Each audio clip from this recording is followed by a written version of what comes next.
Welcome to the Potter Discussion.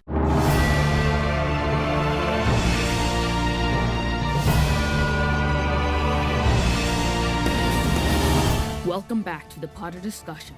This is episode 110, and on today's episode, we will be analyzing the trailer for Fantastic Beasts and Where to Find Them, The Secrets of Dumbledore. Let's do this.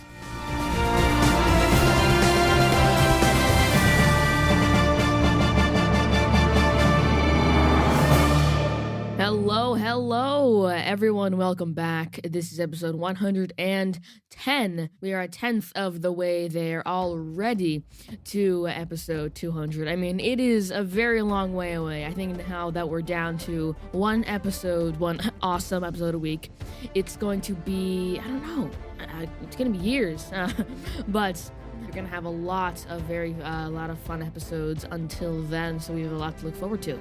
But in today's episode, oh boy, it finally happened.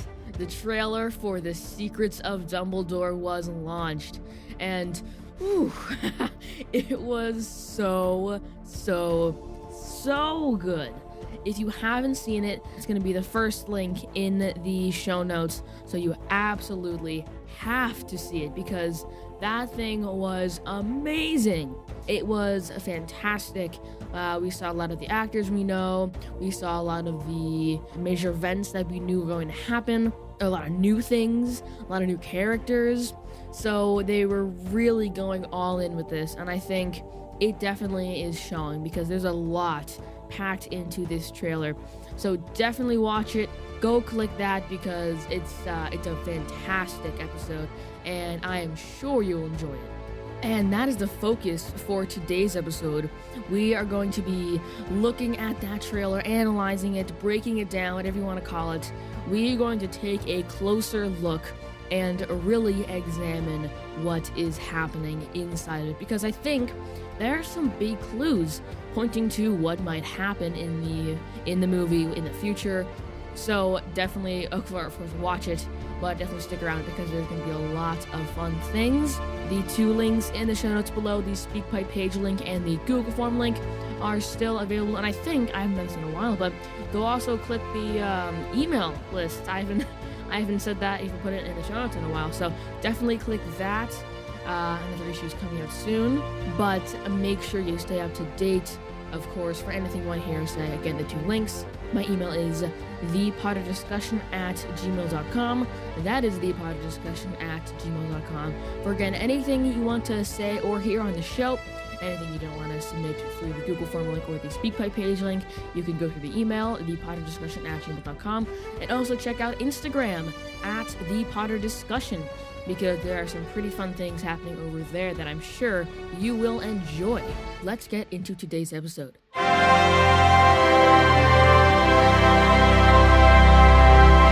Okay, so I just want to start out with a quick rundown. If you don't have time at the moment, or you just need a quick refresher, I'm going to just be running over what happens. Just what happens in the trailer. And it's just going to be very quick. The trailer is I think, a little more than 2 minutes long, which, I mean, it was a lot more than we were expecting, but I'm just going to give a quick rundown. So here it is. So the trailer starts off with a shot of Hogwarts, and Dumbledore in our ears saying, "If you listen closely enough, the past whispers to you." Then there's a quick little, kind of faded picture of our Dumbledore, of old Dumbledore, of the Harry Potter series, which, I mean, mysterious, who knows? And then we see Newt going into the Hog's Head and saying, "We're here to see Albus Dumbledore." He is with his brother Theseus, and we see a young Aberforth there. And Aberforth says, "That would be my brother." Very mysterious, sticking with the Dumbledore tradition. And then we have another cut. From there, we see Dumbledore walking down a road and saying, "The world is coming undone. Grindelwald is pulling it apart with hate." Then we see Grindelwald pulling a memory out of Yusuf Kama. Now, Yusuf Kama is you could consider him a good guy, and he is with Newt and Dumbledore, but what could be happening there? I mean, a mustache, Yusuf Kama, of course. I think that's a mystery point. We don't know what Yusuf Kama is doing with Grindelwald. We then see Dumbledore saying, "You'll have to trust me," to someone who we can't quite see the face of, and then Newt going into some forest at night, hearing a roar in the distance. From there, we get introduced to the team. We have the magic zoologist, that is Newt. Then we also see Bunty, his assistant. And then we also have, of course, Theseus on the team, and a new character, Eulalie Hicks, who is a teacher at the Ilvermorny School of Magic. And she, we don't really know anything about her. She doesn't say anything in the trailer or in the part that we see her in. And then, of course, we get introduced to Jacob, but then Newt pulls a wand out of his sleeve and says, "Dumbledore asked that I give you this." I mean, like, we saw a wand in the trailer and we were thinking, what is happening with this? He got a wand, but what's he using it for? And in some of the stills that we got before the trailer came out, we saw Jacob kind of standing there, like shielding himself from almost an explosion. The wand in his hand, I posted a picture of this on Instagram. You can see that he's holding his wand and there's clearly some kind of spell being cast. Was it his spell? Was it someone else's spell? That, I think, is the question we were answering. But we have Jacob, Jacob the Muggle with a wand, Newt, his assistant Bunty, Theseus, the school teacher Eulalie Hicks, and Yusuf Kama. There are then some quick shots of Hogwarts. We see a Quidditch player, we see the whole group walking down a corridor, then we see Dumbledore casting a series of spells, something rising from the floor. There's some white, maybe it was steam, maybe it's fog around whatever he's doing. And then we have Dumbledore and Aberforth in some kind of room. We don't quite know what it is. And Aberforth says, "Off to save the world, are we?" Very funny line. Of course, that's something that Aberforth would say if young Aberforth and old Aberforth. And then we see a shot of a spell being cast. Maybe it was part of Grindelwald's crowd, and it explodes, and then it says, "Invite you back to magic," all trailer-like and serious. After that, a lot of things happen. First of all, we see our first glimpse of Credence. Credence has grown his hair out. He is going for it. It is long, it is luscious, and he's standing on a mountaintop. I assume the same mountain that he was brought to at the end of the Crimes of Grindelwald, and a phoenix is flying around him. Maybe the same phoenix that we saw at the end of the Crimes of Grindelwald is staying with them. Maybe that wasn't just a symbol. Maybe that was an actual phoenix, which it just makes the whole thing even more confusing. So we see him, and then we see Jacob and Queenie hugging in their bakery. And they seem very kind of distraught and sad. That might be because they're saying goodbye. They might be saying hello. Anything like that. That might be the first shot of the movie right after, kind of picking right up off after the, I don't know, some other kind of scene. But a very, very complicated series of events. And then we see Newt and Theseus. And Newt is doing his thing. He, brings his arms up like a crab, and a bunch of the other small animals do the same thing, and Theseus copies him because of course he has to. After that, a very funny series of lines commences. We have Newt saying, "Now swivel very delicately," and then Theseus says, "I'm swiveling like you're swiveling." Very funny. And then we have a quick little fade to black, and then we see them kind of inching along, and then an opening in the cave behind them, and a huge head and a growl. And then it goes back, and then Theseus and Newt jump away, and it goes straight through the hole. We then see the text, "The War on Worlds," and Eulalie Hicks and Theseus battling for Grindelwald followers, I guess you could call them, and they do win. Pretty cool. And then we see this kind of like spark, this series of very large kind of blue rays emanating from something, and Credence goes up and he cuts through that kind of net. Then we have the first line from Grindelwald, "Our war with the Muggles begins today." And we have a shot of Dumbledore. We see them in a pool of water. They're kind of shooting big streams and then disapparating. It's a whole thing. And then we have this very interesting sequence between Dumbledore and Credence. Credence is kind of exploding a building and controlling all the material that comes off of that and shooting it at Dumbledore, but Dumbledore deflects it. Credence goes up and is pushing him back, and then Dumbledore looks behind him and disapparates, and he's gone. Then we stumble across this room with Dumbledore standing in it, and the cases are, arranged in a circle. And then Jacob's like, "What is this place?" And then Newt says, "The room we require." The room of requirement? I mean, hello, maybe that's involved. And then it's inside of it, there's this huge cylinder.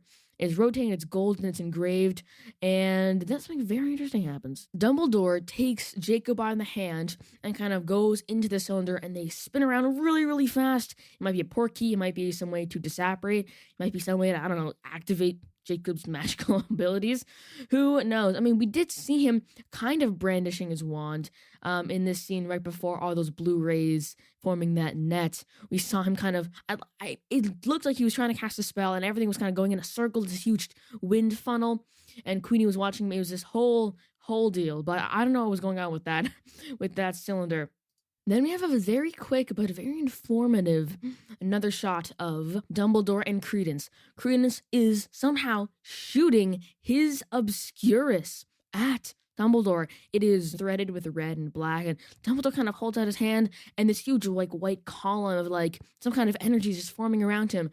And that was very short, but I don't know, combined with the battle in the street with Dumbledore, I think Credence is somehow against Dumbledore, and he was kind of always against everyone, but then Grindelwald kind of showed him the way. It's not the way, but Credence believes it is, and that's why Credence is kind of against Dumbledore, which might point to the fact of why he is battling him. It then kind of winds down, and it says, the Secrets of Dumbledore, with a phoenix coming out of the text, and then we have a shot of Dumbledore saying, it's correct, 3 points to Hufflepuff, of course, very funny, and then Jacob maybe having breakfast, lunch at the Hufflepuff table, and two students are like, "Can I?" Kind of wanting to touch Jacob's wand. He's never been seen before, and then he goes, "No, this is very dangerous."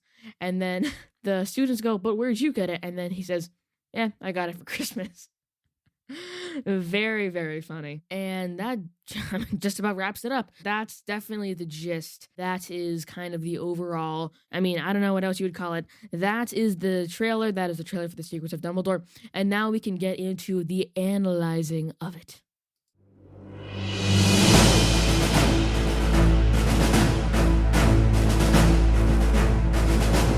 The first thing I noticed in this trailer was more of a question, and that was, where's Tina? It's probably just occurring to you that Tina wasn't in this trailer at all. And I just don't know, because this is kind of following the trend we have seen. She was a big part of Fantastic Beasts, and then she was kind of a minor part. Well, not quite minor, but she was kind of the B story, maybe the C story in The Crimes of Grindelwald. But where is she in this movie? Where? We don't know where Tina is. Now, this could be for a plethora of reasons. There is no end to the theories one could come up with in terms of figuring out where Tina is, but I think for the time being, we can assume that she is in the movie. Somewhere, somehow, Tina is involved with whatever Newt is doing, with whatever Theseus is doing, with fighting Grindelwald, because I don't think Tina went over to the dark side. I will just say that Tina is still fighting against Grindelwald. But I think a plausible explanation for this would be that Tina is trying to help Queenie. Because Queenie also wasn't a very big part of the trailer. We only got maybe 1-2 shots of her. And maybe somehow Tina is involved with trying to get Queenie back onto the light side. And I don't know. This is a 100% speculation, because with just a trailer, we don't know what could be misleading, what could be red herrings, what could just not be in the movie at all. There's so much to be deciphered. But with no Tina, there's a lot that we could assume about this movie. And I think, like I said, the first one being that Tina and Queenie are doing something else together. They are having their own little operation. They are trying to help each other in some way or form. Because we saw Queenie, we are going to get into Queenie a little bit later, but we saw her very distressed in the Crimes of Grindelwald, really looking for a place to be, and that's why she went with Grindelwald, because Grindelwald gave her a place to be, and that's exactly what she was looking for. Which is really how Grindelwald gets so many people, because he really just kind of goes off of people's feeling like they're not even like good enough, or they're not belonging where they are. And I think that is where Tina is. Somehow involved with Queenie. Tina's either somehow involved with Queenie or somehow not involved at all, which I think are the two options, but the only two options I can foresee.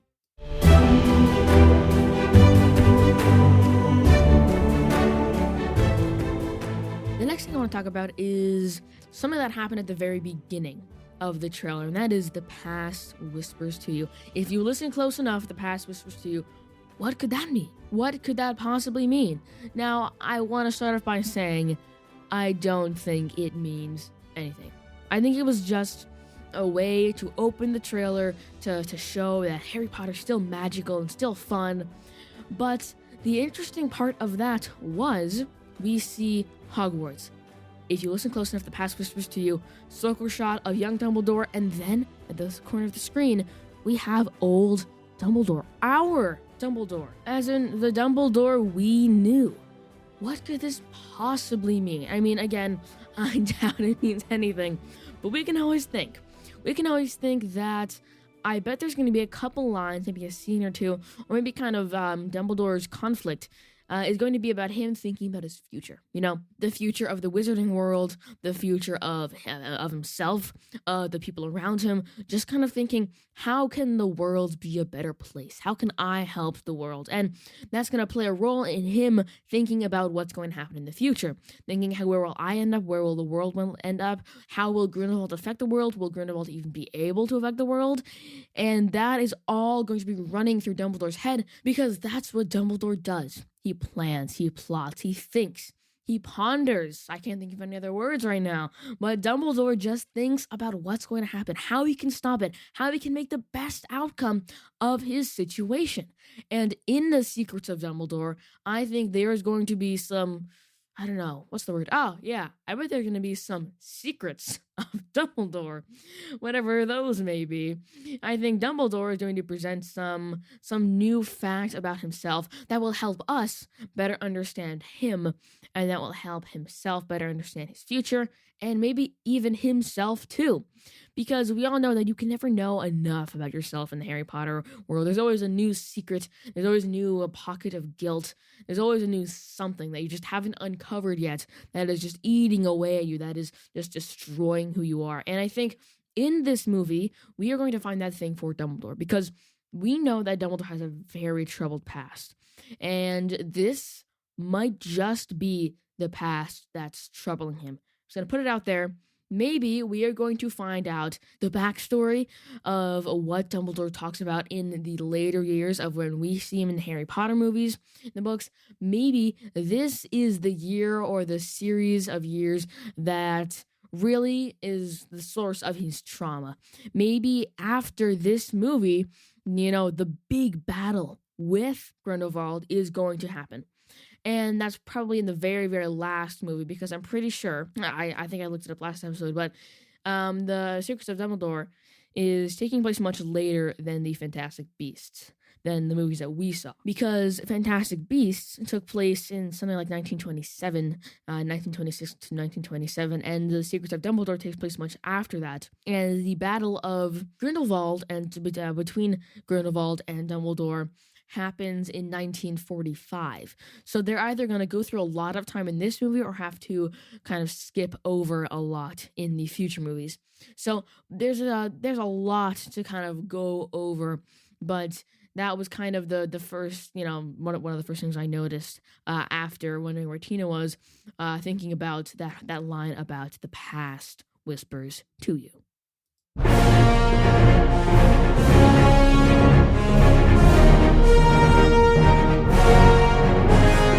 And moving right along, now I want to go over the fact that we see a lot of the British side of magic. We see a lot of Hogwarts. We see a lot of, the Lake Quidditch, the Great Hall. We see a lot of everything to do with that kind of thing. And I'm thinking that instead of these complicated, different things to do with the magic in Rio and in Africa and Japan, they kind of ditched that idea and went from America, which was a different side of magic. That was interesting to see, right back to Britain. And I don't know what they're thinking with this. I think this is kind of their new exotic location. But of course, we did see some new places in the trailer. We saw Bunty walking away from a shop, and that place where Grindelwald said his line of, "Our war with the Muggles starts today." That was another interesting place. It looked like it was very high in the sky. I mean, it might be around where he is in the Alps. I assume that's where he is. But I'm just wondering, where could they possibly go? Of course, Europe is open to them completely. But I'm just thinking about where could they go from here if they're not going to branch out into the different worlds of magic. They can't go back to America. After this, I think they might make a couple stops at Hogwarts just because, that is the place to be. But other than Rio and Africa and Japan and all of those other places that I listed, we really didn't get any hint of where the series might go. Of course, it has to end with the battle, and it started in America. But other than that, we have no other path that we could even conceivably follow after this because there's nowhere else to go. That's just the bottom line. After Hogwarts, they can't just go back to Hogwarts. That's just not really how it works. But in the Fantastic Beasts movies, in Fantastic Beasts and the Crimes of Grindelwald, they were in kind of everywhere. They were in America, in New York, in Paris. They were in a lot of places, so they might kind of mirror that. They might have a base of the movie in Britain and Europe, and they might kind of branch out into different places in Europe and then kind of go to America occasionally. And I assume that there are going to be different places they're going to go because Britain is not, the place that they're going to be. There are going to be other places they have to go and other places that they will. Like the place that we saw Newt in with Theseus. That's definitely nowhere in Britain. I think we can pretty much assume that there are other things that they are going to do and there are other places that they are going to go. But as of now, other than the Hogwarts, I don't think we know much of anything of where they are going to end up. And now there's the issue of the core four.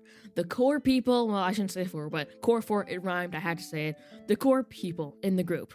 They were kind of listed. We have, like I said before, we have Newt, Bunty, Theseus, Eulalie Hicks, and Jacob. Those are kind of the core people, and Dumbledore is kind of monitoring from the outside, dealing with the bigger issues. And those are the people that we are going to see. And I am kind of thinking about Yusuf Kama. Because we did see him kind of dealing with Grindelwald, but we didn't see him anywhere else besides that shot of him dueling, I think, and also with that close of just him. With, Newt, Jacob, Yusuf Kama, Theseus, Bunty, and Eulalie Hicks. Those are the people I have written down. And I had no idea how to spell Yusuf Kama, so I just wrote Yousef for Yusuf, and then just Comma for comma, but I'm pretty sure it's Kama. Anyway, let's move on from that. But the core people, I think, is really shifting, and I am glad to see Theseus coming into the group, and I'm glad to see Bunty coming into the group, because they were definitely a part of the group. They were definitely there. They were existing, they were helping, they were not, whatever you want to call it, they were there. But now, I think now that Theseus and Newt are going to try to see more eye to eye, because before they didn't. And Bunty, of course, is very infatuated with Newt, so she is definitely going to have a good time kind of running around the country with them. Why is Eulalie Hicks there? What does she have to do with it? Well, she is the professor from, I was just going to say Durmstrang. No, she's a professor from Ilvermorny, the American School of Magic. I wonder what that is. I don't know. But yeah, so Eulalie Hicks is there, but what does she have to do with it? What is her part? And I was thinking she is there because they went to America. Simple as that. That is one of their pit stops, like they did in, like I was saying before, in Fantastic Beasts and in the Crimes of Grindelwald, they were based in America, but they did do jumps to Europe and back. So they might be in Europe, and they might do jumps to America and back, and one of those jumps might be to Ilvermorny, and I would love to see Ilvermorny, because we haven't actually seen it yet, we've only heard about it, and it would be quite interesting to see what it is, how it works, all that good stuff. So that would be very interesting to see if we actually went to Ilvermorny, and that could also play into the Golden Cylinder. Maybe they get transported to and in between magical schools, because as we know, the location of magical schools is a guarded secret, and you can only guess, kind of the region based on clothing, based on accent, based on, kind of whatever. But what I was also wondering about was, if we do go to Ilvermorny, why is it Eulalie Hicks that we see and kind of go with? Why is she the person that we go, that kind of joins us on the journey? And why do we kind of see her doing a lot? And we can kind of tell she is really involved. But it is interesting to see that she is definitely in a very involved position within the group, which is good to see, but also it's a little odd, a new person just getting, this huge part in the group. But trailers can be misleading, we'll always see, but that is just something that I found of interest.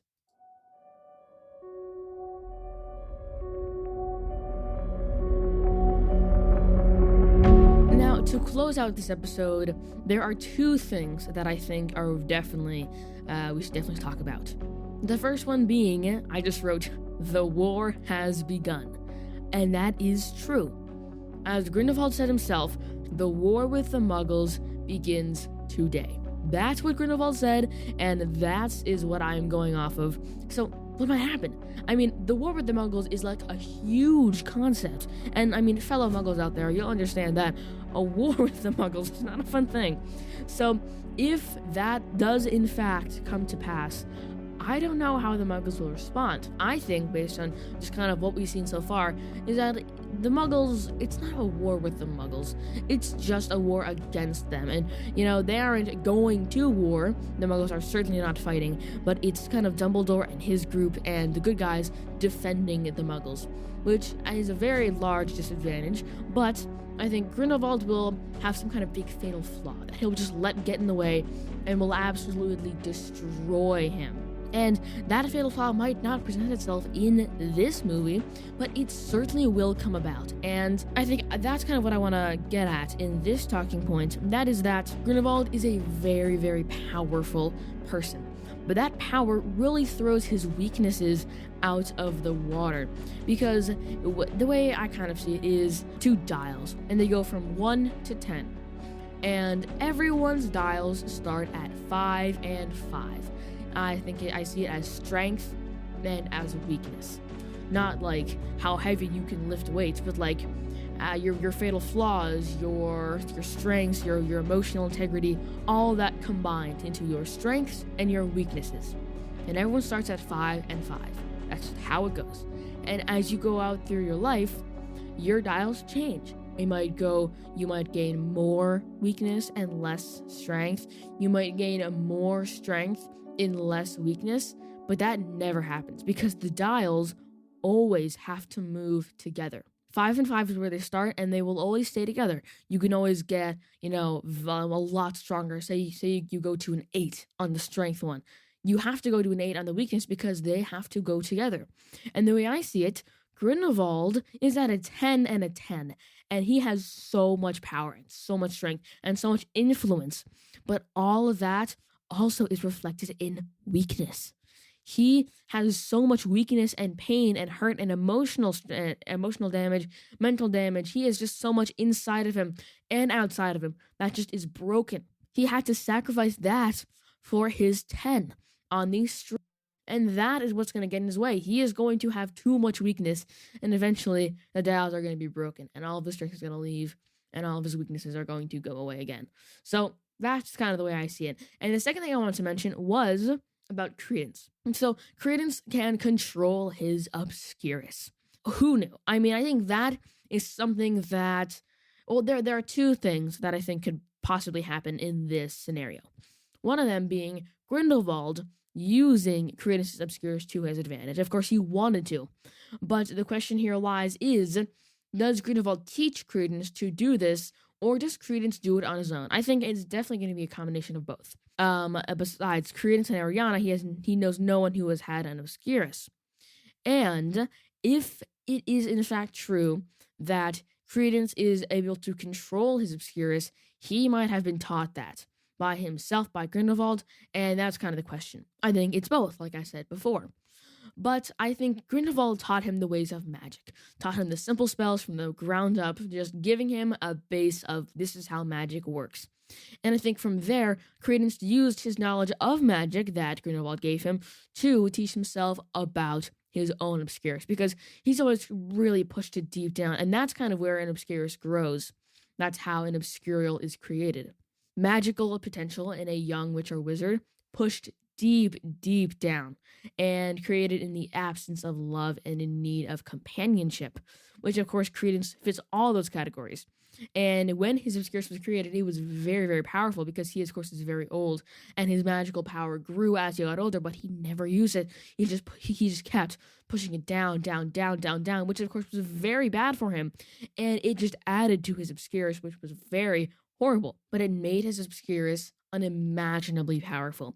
And I think Dumbledore is going to recognize that, and Credence and Grindelwald are going to recognize that, and really try to figure out what the heck is going on with Credence's Obscurus. That's it. That's all I got. That is this episode, and I think it was a good start. This episode, I think, was good. The trailer is definitely a good start for our understanding of the story, and I'm hoping that Warner Brothers is going to release more stuff about the thing. Maybe some tweets, some posts, some whatever, some new videos, some whatever, some quotes from the officials at Warner Brothers at WB. So I'm hoping that the trailer is not the only thing that we have to speculate on, because I definitely want more, and I want to connect some dots before the movie comes out. I mean, in April, and I'm glad it's in April, much earlier than it was going to come out, but I'm definitely so disappointed that it's going to be so long. But that is that. And if you're around, you get to hear the new outro. I didn't think about it all week, and then like an hour ago, I was like, oh no, I'm recording today. I have to do something. So I went searching in all the Harry Potter books, and I couldn't find anything. So I came up with the answer, and I got it. So you're going to be able to hear that right after this. ThePotterDiscussion at gmail.com. And that is ThePotterDiscussion at gmail.com for anything you want to hear or say on the show. The Instagram is at ThePotterDiscussion, and go check out the email list. That is in the show notes. Issue coming out soon, like I mentioned. For anything you want to hear or say, the 2 links in the show notes below, the SpeakPipe page link and the Google form link. And now you get to hear the new outro. I won't say as always because I haven't done it yet, but here is the new one. Happiness can be found even in the darkest of times, if one only remembers to turn on the light. See ya.